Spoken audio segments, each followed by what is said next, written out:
So, you've got your winter vegetable seeds, your soil is prepped, and you're already dreaming of that amazing, crisp, homegrown harvest. But what if I told you that most gardeners, even the pros, make one of 7 key mistakes that can sabotage their entire garden before it even has a chance? Trust me, I've made every single one, and it is heartbreaking. In this video, we're going to uncover those mistakes, and I'll show you exactly how to fix them so you can feel confident you're on your way to a fantastic winter garden.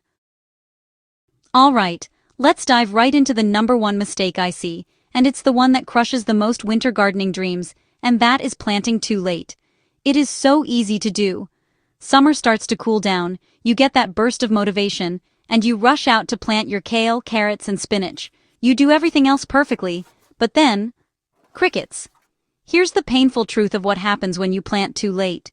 The days are getting shorter, the sun is weaker, and your little seedlings just don't have the time or energy to grow to a harvestable size before that first hard frost hits. They might sprout and look cute and green for a few weeks, but they stay tiny, and then that first deep freeze comes, and because they haven't developed the strong roots and thick leaves of a mature plant, they're just wiped out. All that time, effort, and hope, gone. I've been there. Watching a whole bed of promising spinach get zapped overnight is a lesson you don't forget. But here's the trick, and it's just some simple math. Before you even tear open that seed packet, look for the days to maturity on the back. Let's say it's 60 days for your broccoli. Next, find your area's average first frost date. You can easily Google this. Now, just count back 60 days from that frost date. That day you land on?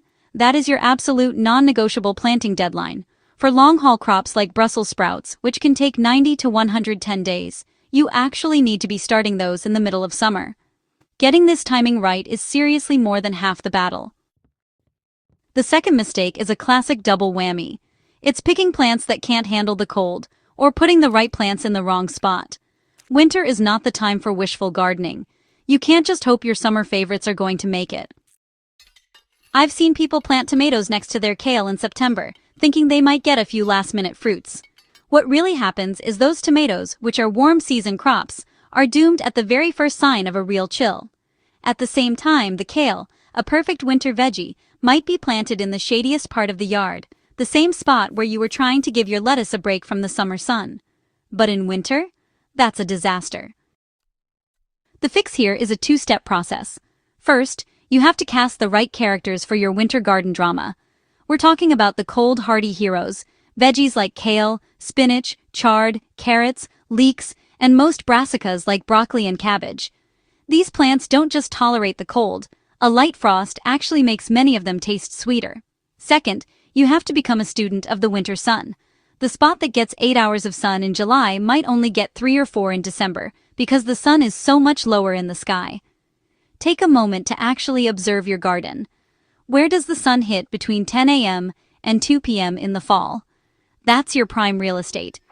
Most winter veggies need an absolute minimum of 5 to 6 hours of direct sun to thrive. Any less, and they'll just be weak, leggy, and sad. Choose the right plants and give them the sunniest seat in the house. This next mistake is a silent garden killer. You've done your research, you've planted at the right time in the right spot, and your soil looks beautiful. You put your seeds in, you water, and you wait, and weeks go by and nothing. You start doubting the seeds, the soil, your own green thumb. The problem isn't you, it's that even if the air feels cool, your soil might be too cold for your seeds to even germinate. Every seed has a preferred temperature range to wake it up. If the soil is too cold, the seeds will just sit there and do nothing, or worse, they'll rot. This is especially true if you're trying to get a jump on the season. So, what do? Well, you can actually measure it. A simple soil thermometer is a cheap and amazing tool. For most cool season crops, you want the soil to be at least 40 to 50 degrees Fahrenheit. But here's an easy fix. If you're planting directly in the garden, wait for a sunny spell to warm up the soil for a few days before you sow. You can also create a mini greenhouse with a cold frame, or even just a simple plastic cover to trap heat. And if you're starting seeds indoors to transplant later, a seedling heat mat is a total game changer. It provides that gentle, consistent warmth from below that tells those seeds it's time to grow, giving you strong, healthy transplants when you're ready for them. Mistake number 4 is one of the most common errors, and it comes from a good place. We want to protect our seeds. So we tuck them way down deep under a thick blanket of soil. But in doing that, we're often dooming them before they even start. Here's why. A seed only has a small, finite amount of energy stored inside. If you plant it too deep, it burns through all of that energy just trying to push its way to the surface to find light. Imagine asking a runner to start a marathon buried 3 feet underground. They'd be exhausted before they even saw the starting line. Many seeds will never make it, which is why you get patchy or zero germination. This is especially true for tiny seeds, like carrots. The solution is a simple rule of thumb: plant a seed only about twice as deep as it is wide. For most seeds, this is going to feel shockingly shallow. For a tiny lettuce seed, that might mean just pressing it onto the soil's surface and sprinkling the lightest dusting of soil over it. For a bigger pea or bean, it might be an inch deep. Your seed packet will give you the exact depth, and you should trust it. The goal is good soil contact, not burial. By planting at the correct, shallow depth, you give that seedling the shortest, easiest path to the sun, so it can use its energy for what really matters: growing strong leaves and roots. Hey, just wanted to jump in for a second. If you're finding these tips helpful and maybe having a few aha moments about your own garden, do me a quick favor and hit that subscribe button and give us a like. We're all just learning as we grow here, and I've got a lot more videos planned to help you have your best garden ever.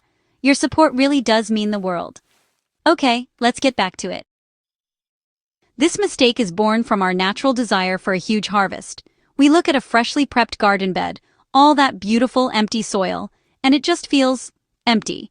So we sow our seeds generously, or plant our seedlings shoulder to shoulder, thinking more plants equals more food. Right? Wrong.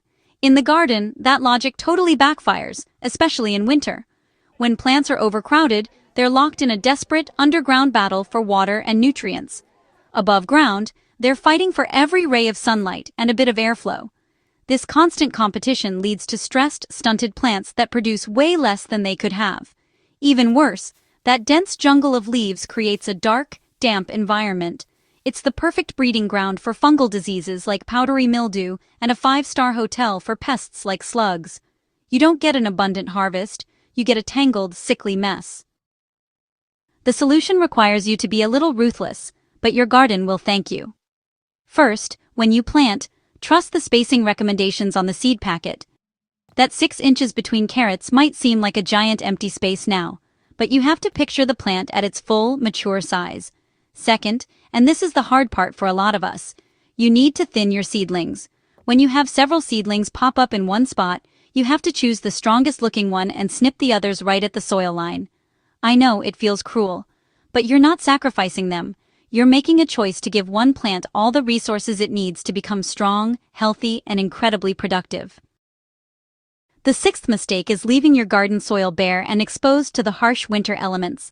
We work so hard all year building up our soil with compost and goodies, and then we just leave it naked for months on end. This is a huge problem. Bare soil is vulnerable soil. Hard winter rains can compact it, turning that fluffy loam into something like concrete. The constant cycle of freezing and thawing can literally push the roots of your young plants right out of the ground. It's called frost heave.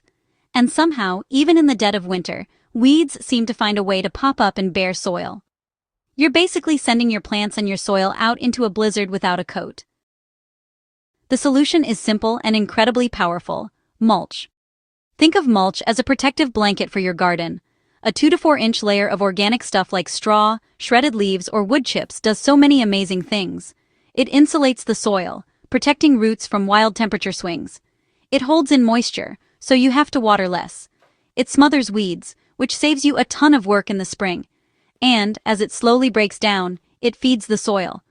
Applying a layer of mulch is maybe the single easiest thing you can do to protect and improve your garden through the winter. The final mistake is watering your winter garden like it's still July. In the summer heat, plants are incredibly thirsty, and frequent watering is a must. But in the cool, damp conditions of winter, that same watering schedule is a recipe for disaster. Honestly, more plants in a winter garden die from overwatering than from the cold itself. Here's why. In cool weather, evaporation is super low. When you water too often, the soil becomes saturated and waterlogged. It stays cold and wet, and the roots of your plants can't get the oxygen they need. they literally drown.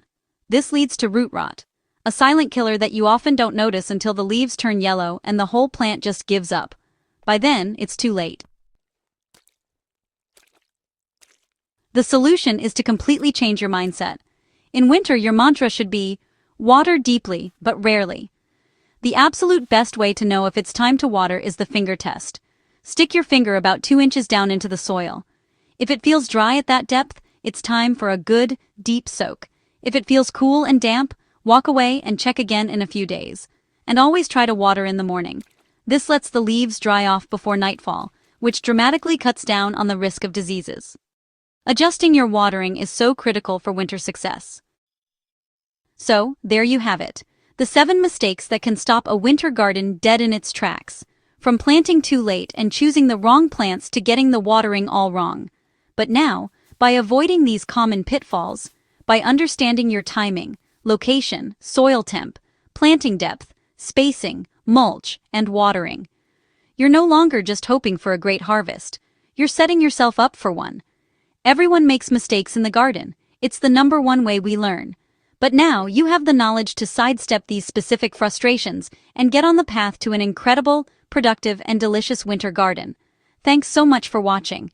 If you have your own winter gardening mistakes you've learned from the hard way, please share them in the comments below. We can all learn from each other. Don't forget to subscribe for more gardening videos, and now, go get your hands dirty. I'll see you in the next one.